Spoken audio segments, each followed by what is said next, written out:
Hi everyone, ఎలా ఉన్నారు? అందరు బాగున్నారా? నేను మీ Bharathi. Welcome to my channel. అందరికీ సంక్రాంతి శుభాకాంక్షలు అండి. గొంతు కొంచెం బాగాలేదు, బేర్ విత్ మీ. జలుబు చేసింది బాగా. అయితే మనం బత్తుల ప్రసాదరావు గారి నవల అడవి ఆమె నేను మొదటి భాగం చెప్పుకున్నాం కదా. వాళ్ళిద్దరూ నేస్తాలు అడవిలో కొంత దూరం ప్రయాణించారు. అక్కడ కొంచెం వండుకొని తిన్నారు. ఈ భాగంలో వాళ్ళు ఇంకెంత ముందుకెళ్ళారో చూద్దాం. తిన్న తర్వాత ఆ చెట్టు కిందనే కొద్దిసేపు ఓ చిన్న కునుకు తీసి బయలుదేరాము. ఆకాశం మామూలుగా ఉంది, పెద్దగా ఎండలేదు. మా వాహనం మెల్లగా ఆ ఇరుకు రోడ్లో సాగిపోతుంది. అక్కడక్కడ గుట్టలు, చిన్న చిన్న పొదలు, కొన్ని చోట్ల పెద్ద చెట్లు, ఇంకొన్ని చోట్ల మధ్యస్థంగా ఉండే చెట్లు, రకరకాల పూలు, బోదగడ్డి, మామూలు గడ్డి, లేతగడ్డి. చాలా ఆహ్లాదంగా ఉంది అడవి. మేము దాటి వచ్చిన అడవి ఎంత భయంకరంగా ఉందో, ఇదంత అందంగా అడవి అంటే ఇలా ఉండాలి అనేటట్టుంది.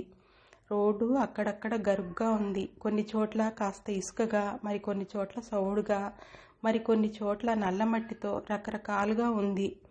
నేను సీటు బెల్ట్ పెట్టుకున్నాను. తన వైపుకు చూశాను. తను ఎప్పుడో పెట్టుకుంది. కాస్త మగతగా ఉన్నట్టుంది.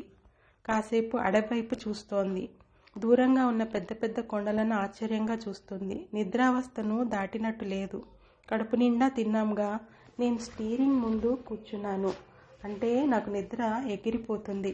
ఒకవేళ నిద్ర వస్తుంది అనుకునేటట్టుంటే ఎక్కడో ఒక చోట రోడ్డు పక్కకే ఆపి ఒక చిన్న నిద్ర వేసిన తర్వాత కానీ బయలుదేరాను. తనను నిద్ర వస్తుందా అని అడిగాను. లేదు లేదు అంది. రోడ్డు కాస్త బాగా ఉండటంతో కొంచెం వేగం పెంచాను. అంటే గంటకి 20 కిలోమీటర్ల వేగం అన్నమాట. అడవిలో అంతకంటే ఎక్కువ స్పీడ్ అందుకోలేము. ఎందుకంటే ఎక్కడ గుంతలుంటాయో, ఎక్కడ రాళ్లుంటాయో తెలియదు. అందుకని చాలా జాగ్రత్తగా వెళ్ళాలి. మనం ఇంకెంత దూరం వెళ్ళాలి అంది. రోడ్డు బాగానే ఉండి వాతావరణం సహకరిస్తే ఈరోజు రాత్రికల్లా మనం వెళ్లాల్సిన చోటుకు చేరుకుంటాము అని అన్నాను. అప్పటి వరకు కాసిన ఎండ ఉన్నట్టుండి మాయమైపోయింది. సడన్గా మబ్బులు కమ్ముకున్నాయి. ఉన్నట్టుండి షవర్ తిప్పినట్టు వాన అకస్మాత్తుగా పడసాగింది. నేను స్పీడ్ తగ్గించాను. మళ్ళీ అదే పరిస్థితి. ఇప్పుడు వాన ఒక్కటే కాదు, దాంతోపాటు పెద్ద పెద్దగా గాలి వీస్తోంది. ఒక దశ దిశ లేకుండా వాన అలాగే కురుస్తోంది. గాలి అలాగే వీస్తోంది. వాహనం ఆపుకుందామంటే చెట్లున్నాయి. వర్షం వచ్చినప్పుడు, ఇంతగా గాలి వీస్తున్నప్పుడు చెట్లు ఉన్న దగ్గర ఆపడం అంత మంచిది కాదు. ఆ చెట్లు విరిగి పడవచ్చు. లేకుంటే చెట్ల మీద పిడుగు కూడా పడవచ్చు. అందువల్ల చెట్టు కింద కాకుండా ఒక చిన్న గడ్డి బయలు వస్తే అక్కడ ఆపాను. బాట పక్కన. అక్కడే ఒక పెద్ద పొద. ఆ పొద పక్కనే ఆపితే గాలి ఒక పక్క నుండే వస్తోంది, మరో పక్క నుండి రావడం లేదు. గాలి రాని పక్క అంటే డ్రైవింగ్ సీటు వైపు గ్లాస్ కొంచెం దించాను. ఏంటి ఇప్పుడే కదా అంత ఎండ కాసింది, అప్పుడే వాన పడుతోంది. భలే విచిత్రమైంది కదా అడవి వాతావరణం అంది. అవును, అలాగే ఉంటుంది అని చెప్పాను. వర్షం కురుస్తూనే ఉంది. నేను ఆ పొదవైపు తొంగి చూస్తే ఒక జింక, దాని పిల్ల వాన తాకిడికి అక్కడ ముడుక్కొని ఉన్నాయి. తనకు చూపించాను. అబ్బ, భలే ఉన్నాయిగా తల్లి బిడ్డ. వెళ్ళి పట్టుకోపో, బుజ్జిముండను తీసుకుని వెళ్దాము అంది. అవి మనకి దొరకవు, దోరి తీసేలోపు ఉడాయిస్తాయి అని చెప్పాను. కాసేపటికి గాలి తగ్గింది. వాన సన్నగా కురుస్తోంది. సరేలే పద అంటూ బాట పట్టాము. దారంతా నీళ్లు పారుతా ఉండాయి. బాట మీద కంటే బాట పక్కనే ఎక్కువగా పారుతున్నాయి. అక్కడక్కడ నీటి నిల్వలు, పిల్ల కాలువలు. భలే ఉంది ఆ ప్రాంతమంతా. వర్షం కురిస్తే మట్టి వాసనతో పాటు అడవిలో ఉండే రకరకాల పూల పొప్పుడ వాసన భలే వస్తోంది. తాను కూడా కొద్దిగా గ్లాస్ దించుకుంది. అలా ఒక 1/2 కిలోమీటర్ వెళ్ళాము.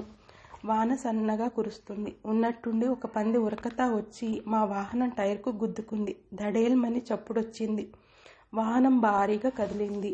నేను సడన్గా బ్రేక్ వేస్తే వాహనం తన ఇష్టం వచ్చినట్టు మెలికలు తిరిగి రోడ్డుకు ఒక ఎడ్జిలో ఆగింది. అంతా క్షణంలో జరిగిపోయింది. ఏమైందో అని కారులో నుండి వెనక్కి చూస్తే ఒక పంది కింద పడి గిలగిల్లాడుతుంది. అది చాలా వేగంగా వచ్చి గుద్దుకుంది. దాన్ని మరేదో జంతువు తరుముకున్నట్టు ఉంది. అందుకే అంత వేగంగా వచ్చింది. నాకు తెలియలేదు. ముందే చూసి ఉంటే ఆపేవాడిని. కుడివైపున పొదల్లో నుంచి వచ్చి గుద్దింది. నయం, టైరుకు కాకుండా ముందు గుద్ది ఉంటే రేడియేటర్ పగలటమో లేకుంటే ఇంజన్కు తగలటమో జరిగి ఉండేది. అలా అయి ఉంటే చాలా డ్యామేజ్ అయి ఉండేది. నేను రోడ్డుకి అడ్డం తిరిగి ఉన్న వాహనాన్ని మెల్లగా రోడ్డు మధ్యకి తీసుకుని వచ్చి ఆపి పంది పడిన దగ్గరికి వెనక్గా తీసుకుని వచ్చి అది ఏ దిశలో ఉందో చూశాను. దాని తలకి గుద్దుకున్నట్టుంది. ప్రాణం ఉందో లేదో తెలియటం లేదు. దిగి చూడడం అంత ప్రమాదం ఇంకోటి లేదు. తను భయపడింది. కాసేపటికి ఏమైంది అని అడిగింది.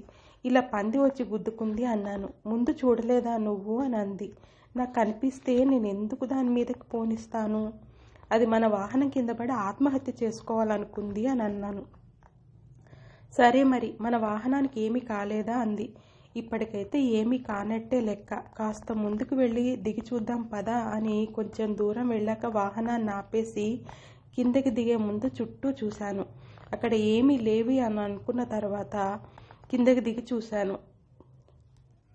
టైర్కు రక్తం అంటింది. మడ్గార్డ్ కాస్త చొట్టపడింది. బండికి ఏమీ ప్రమాదం లేదు అని నిర్ధారించుకున్న తర్వాత ఎందుకైనా మంచిదని బ్యానెట్ ఎత్తి ఇంజిన్ రేడియేటరు అన్నీ ఒకేసారి చెక్ చేసుకున్నాను. దేనికి ఏమీ కాలేదు. ఈ అడవిలో ప్రమాదాలు ఇలాగే ఉంటాయి. ముఖ్యంగా అడవి పందులు, కడుతులు ఇలా మొరటుగా ఉంటాయి. ఇంత ముందు కూడా ఒకసారి ఒక పంది నా వాహనం కింద పడింది. అప్పుడు రేడియేటర్ పగిలిపోతే నానా కష్టాలు పడి దాన్ని రిపేర్ చేసుకుని వెళ్ళాను అని చెప్పాను. అంటే నీ వాహనం అంటే పందులకు ఇష్టమేమో అంది. ఆహా, కాసుకొని ఉంటావుగా పంచులేయడానికి, ఈసారి పందులతో కలిపి వేశావుగా అన్నాను. నేనేమన్నాను, ఉన్నమాట అన్నాను అంది. సరే కానీ మళ్ళీ వర్షం పెరిగేటట్టుంది, త్వరగా పోదాం పదా అని వాహనాన్ని కదిలించాను. ఒక 4 కిలోమీటర్ల వరకు వర్షం మామూలుగా పడుతోంది. మేము ఒక ఎత్తైన గుట్ట మీదకి చేరుకున్నాము. అక్కడ పెద్ద పెద్ద చెట్లు ఉన్నాయి. ఆ గుట్ట ఎక్కితే చుట్టూ ఉన్న ప్రదేశం స్పష్టంగా కనిపిస్తుంది. పెద్ద పెద్ద చెట్లు ఉన్నాయి. ఒక్కో చెట్టుకు 100 ఏళ్ల పైనే వయసు ఉంటుంది. రకరకాల చెట్లు. ఆ చెట్ల పేర్లు ఏంటో కూడా తెలియదు. అక్కడ ఒక పక్కగా వాహనం ఆపాను. ఒక గుట్ట దిగితే ఒక వాగు ఉంటుంది. అది ఎప్పుడూ పారుతుంటుంది. దానికి బ్రిడ్జి లాంటివి ఏవి ఉండవు. ఆ వాగులో దిగి వెళ్ళిపోవాల్సిందే. అంటే ఆ రోడ్డు ఆ వాగు మీద నుండే పోతుంది.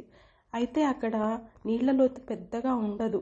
1-2 అడుగులు మాత్రమే ఉంటుంది. ఇప్పుడు పరిస్థితి అలా లేదు. కొండపైన వాన బాగా కురిసినట్టుంది. ఆ వాగు ఉధృతంగా పారుతోంది. ఇక మనం ఈ రోజుకి ఇక్కడే మకాం అన్నాను. అలా ఎలా అంది.